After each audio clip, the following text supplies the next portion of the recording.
आज আমি বানাবো অপূর্ব স্বাদের ফেমাস লাউ চিংড়ি। চলুন বানাই লাউ চিংড়ি। লাউ চিংড়ির জন্য প্রথমে আমি লাউটাকে কেটে নেব। প্রথমে মুখে শক্ত মোটাটাকে আমি এভাবে ছাড়িয়ে নিলাম, দিয়ে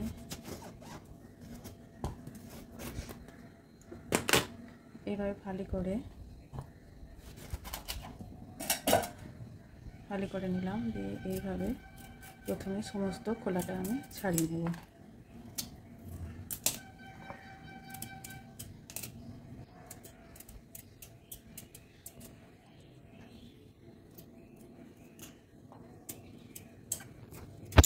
এভাবে খোলাটা আমি ধীরে ধীরে ছাড়িয়ে নেব।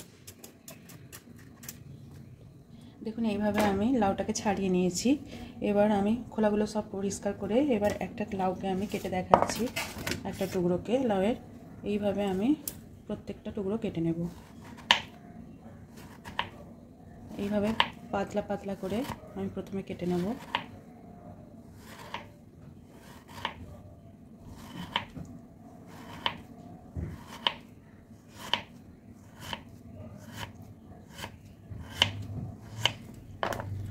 দিয়ে কিছুটা পোর্শন নিয়ে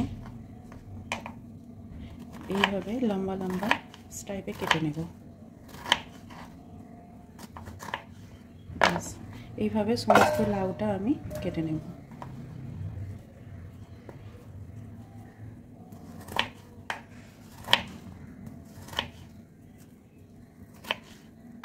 এইভাবে সমস্ত লাউটা আমি কেটে নেব।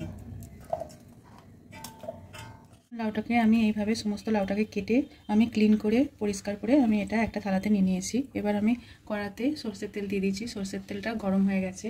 এই সময় আমি এখানে চিংড়ি মাছকে আমি পরিষ্কার করে নুন হলুদ মাখিয়ে রেখে দিয়েছি। এটা মাঝারি চিংড়ি নিয়েছি। এবার আমি এটা হালকা করে ভেজে নেব।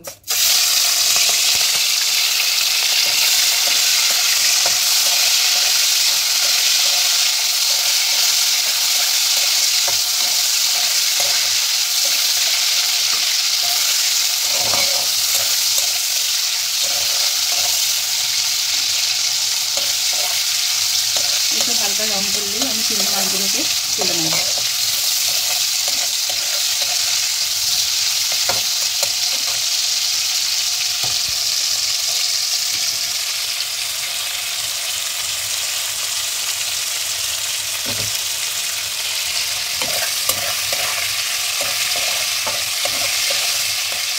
এই পর্যন্ত আমি চিংড়ি মাছগুলো ভেজে নিলাম। এবার আমি সবগুলোকে তুলে নেব।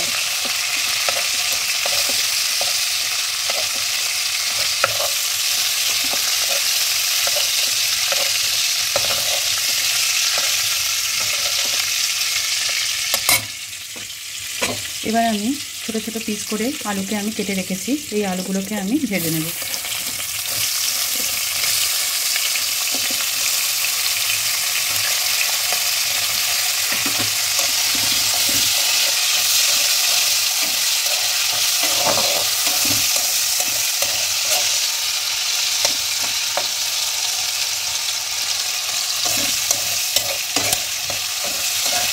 আলুটা লাল লাল করে আমি ভেজে তুলে রাখবো।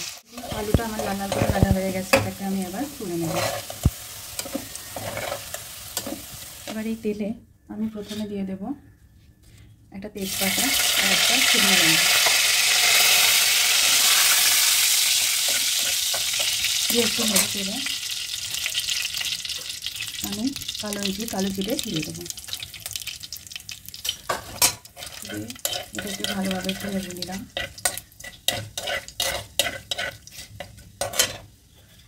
তাতে আমি দুটো কাঁচা লঙ্কাকে কাটিয়ে দিয়ে দেবো আর দিয়ে দেবো গোটা গরম মশলা।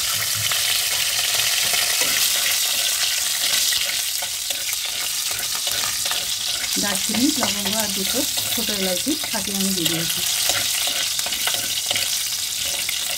এবার এই ফ্লেভারটা সমস্তটা তেলের মধ্যে চলে এলে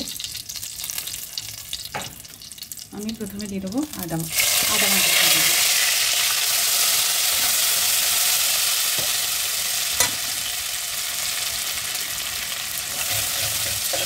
আদাটাকে একটু তেলের মধ্যে ফ্রাই করে নিয়ে একটু জল দিয়ে দেবো।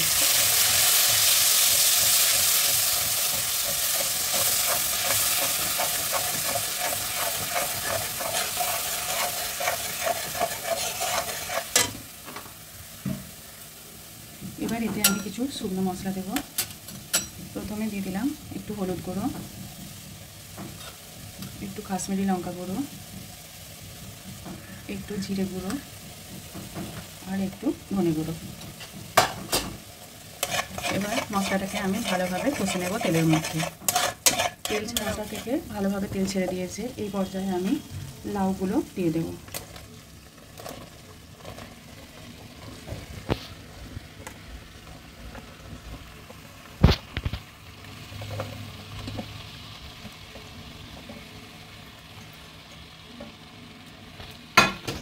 সমস্ত লাউটা আমি দিয়ে দিলাম। এইভাবে নেড়ে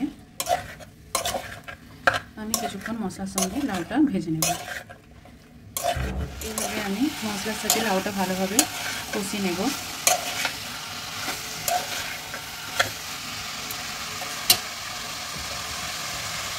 একটু চাপা দিয়ে ঢাকনা দিয়ে আমি এটাকে লাউটাকে সিদ্ধ করে নেব। কিছুক্ষণ বাদে আমি ঢাকনাটা এইভাবে তুলে দেখুন লাউটা থেকে যতটা জল বেরিয়েছে, লাউটা ভালোভাবে সিদ্ধ হয়ে যাবে।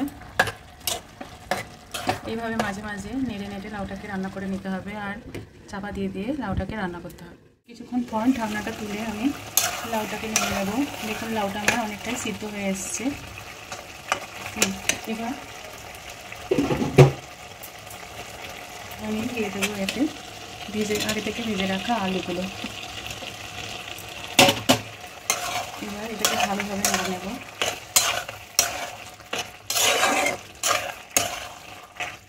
এর সাথে আমি দিয়ে দেবো পরিমাণ মতো নুন।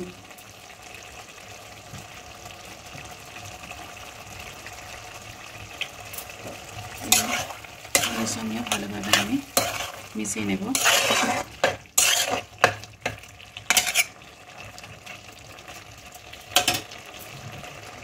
দিয়ে আরও কিছুক্ষণের জন্য আমি এটাকে ঢাকনা দিয়ে রেখে দেবো। কিছুক্ষণ বাদে আমি ঢাকনাটা খুলে এতে দিয়ে দেবো ভেজে থাকা চিংড়ি মাছগুলো। এবার এইভাবে নাড়িয়ে নেব।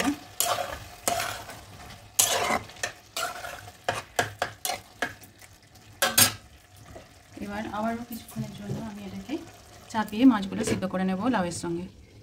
এর মাঝে আমি ঢাকনাটা খুলে দিয়ে দেবো পরিমাণ মতো চিনি।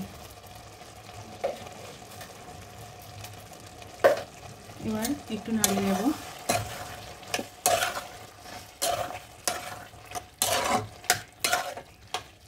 আর একটু চাপা দিয়ে আমি জিনিসটা মাখো মাখো করে নেব। বেশ কিছুক্ষণ পর আমি ঢাকনাটা খুলে দেখুন একদম চিংড়ি লাউ আর আলু একদম মাখো মাখো হয়ে গেছে। এই সময় আমি এটাকে একবার নেড়ে দেব।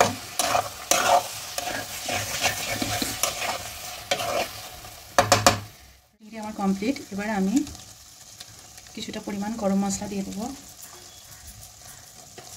আর নামাবার আগে আমি 1 চামচ গাওয়া ঘি দিয়ে দেবো। ব্যাস, লাউ চিংড়ি আমার কমপ্লিট। এবার একটু নাড়িয়ে চাপা দিয়ে দেবো স্ট্যান্ডিং টাইমের জন্য আর গ্যাসটা আমি বন্ধ করে দেবো। ফেমাস অপূর্ব স্বাদের লাউ চিংড়ি আমার একদম রেডি। দেখুন পরিবেশন করে নিয়েছি, কতটা সুন্দর লাগছে দেখতে। এটা খেতে খুবই ইয়াম্মি হয়। আমার এই রান্না যদি আপনাদের ভালো লেগে থাকে আমার চ্যানেলটিকে সাবস্ক্রাইব করবেন, আমার ভিডিওগুলো শেয়ার করবেন। ধন্যবাদ।